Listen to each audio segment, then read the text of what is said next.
आज आपण गणपती बाप्पासाठी स्पेशल असे सुंदर, सुबक आणि खायला देखील तितकेच अप्रतिम रसमलाईच्या चवीचे मोदक पाहणार आहोत. अतिशय साधी, सोपी, कुणीही बनवू शकेल अशी ही रेसिपी आहे. यंदाच्या गणेशोत्सवात नक्की ट्राय करून पहा. तर येथे मी एक 100 ग्रॅम पनीर घेतलेलं आहे. बरोबर 1 वाटी होतं. तर हे मी क्यूबमध्ये घेतलेलं आहे. तुम्ही वाटल्यास किसूनसुद्धा घेऊ शकता. त्यानंतर आता एका मिक्सिंग जारमध्ये हे पनीर घालायचं आहे आणि याची आपल्याला एकदम बारीक अशी फाईन अशी पेस्ट करून घ्यायची आहे. तर इथे तुम्ही पाहू शकता एकदम बारीक अशी याची मी पेस्ट तयार करून घेतलेली आहे. हे पहा अशा पद्धतीने आणि बरोबर 1 वाटी होते. आता नेक्स्ट स्टेपमध्ये एक नॉनस्टिक पॅन किंवा तुम्ही भांडं घेऊ शकता. शक्यतो नॉनस्टिकच वापरा. त्यामध्ये 1 चमचाभर तूप घालायचं आहे आणि त्यानंतर ही जी आपण पनीरची पेस्ट केलेली आहे ती घालून द्यायची आहे. आता 1 मिनिटभर आपल्याला तुपामध्ये हे परतून घ्यायचं आहे. गॅसची फ्लेम लोच ठेवायची आहे, कुठेही मोठी करायची नाही, नाहीतर मग याचा कलर चेंज होण्याची शक्यता असते. तर तुम्ही पाहू शकता 1 मिनिटभरानंतरच याची कन्सिस्टन्सी चेंज झालेली आहे. या स्टेजवर आता आपल्याला 1 अर्धी वाटी मिल्क पावडर घालायची आहे. ज्या वाटीने इथे मी पनीर घेतलेलं होतं त्याच वाटीने इथे मी अर्धी वाटी मिल्क पावडर घेतलेलं आहे. आता हे सगळं चांगलं मिक्स करून घ्यायचं आहे. तुम्ही जर या चॅनेलवर नवीन असाल तर प्लीज अशाच नवनवीन रेसिपींसाठी चॅनेलला सबस्क्राईब करायला विसरू नका. बेल आयकॉनवर क्लिक करा म्हणजे येणाऱ्या नवनवीन रेसिपींचं नोटिफिकेशन सगळ्यात आधी तुम्हाला मिळेल. आता यानंतर साधारणतः 1 3 ते 4 मोठे चमचे पिठी साखर घालते. ती देखील चांगली मिक्स करून घ्यायची आहे. अगदी झटपट 10 ते 15 मिनिटांमध्ये हे मोदक तयार होतात. तर इथे तुम्ही पाहू शकता याची कन्सिस्टन्सी चेंज झालेली आहे.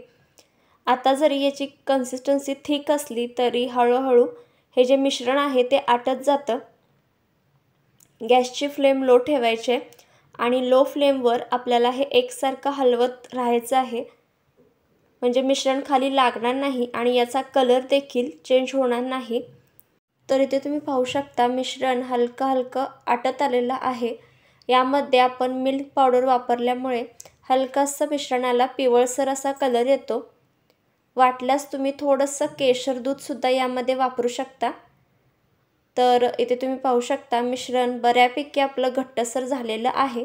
अशा पद्धतीने मिश्रण गोळा होत आलं की हे मिश्रण आपलं तयार झालं असं समजायचं. हे पहा, लगेचच गॅस बंद करायचा आणि हे मिश्रण एका ताटामध्ये काढून थंड होण्यासाठी साईडला ठेवून द्यायचं आहे. तुम्हाला जर आवडत असेल तर तुम्ही यामध्ये रसमलाईचा इसेन्स देखील वापरू शकता आणि आणखीनच याला छान अशी टेस्ट येईल. किंवा तुम्ही रसमलाई असते ते देखील येथे वापरू शकता. तर आता मी मिनिटभर हे चांगलं परतून घेते आणि आता गॅस बंद करून साईडला थंड होण्यासाठी ठेवून देते. तुम्हाला जर रेसिपी आवडत असतील तर प्लीज एक लाईक करायलाही विसरू नका. तर हे मिश्रण बऱ्यापैकी थंड झालेलं आहे. यामध्ये मी थोड्याशा सुकलेल्या गुलाबाच्या पाकळ्या घालते. तुम्ही या घरामध्ये सुद्धा बनवू शकता. आपल्या ज्या गुलाबाच्या पाकळ्या असतात त्या थोडासा तवा गरम करायचा आणि तव्यावर या ठेवून द्यायच्या, पसरवून द्यायच्या. 1 2 ते 3 मिनिटांमध्येच या चांगल्या अशा सुकून निघतात. त्यानंतर यामध्ये थोडेसे कट केलेले मी बदामाचे काप वापरते. तुम्ही ते पिस्त्याचे काप देखील वापरू शकता. आता हे सगळं चांगलं मिक्स करून घ्यायचं आहे.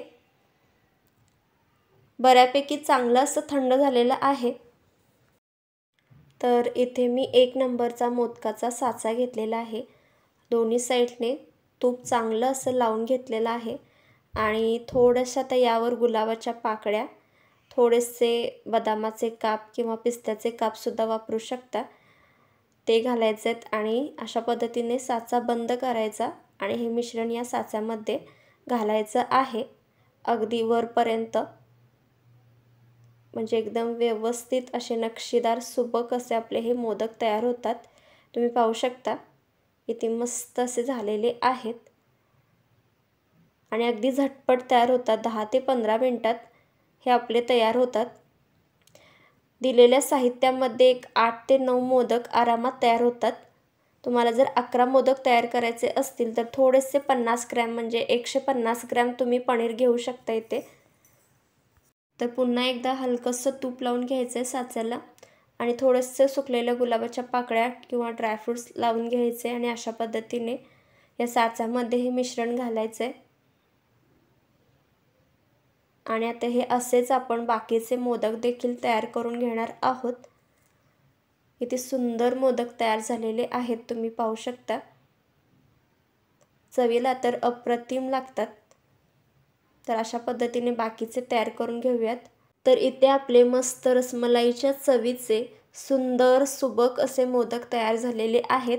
यंदाच्या गणेशोत्सवामध्ये नक्की ट्राय करून पहा. रेसिपी कशी वाटली ते प्लीज कमेंट करून नक्की सांगा. व्हिडिओ जर आवडला तर लाईक, शेअर आणि चॅनेलला सबस्क्राईब करायला विसरू नका.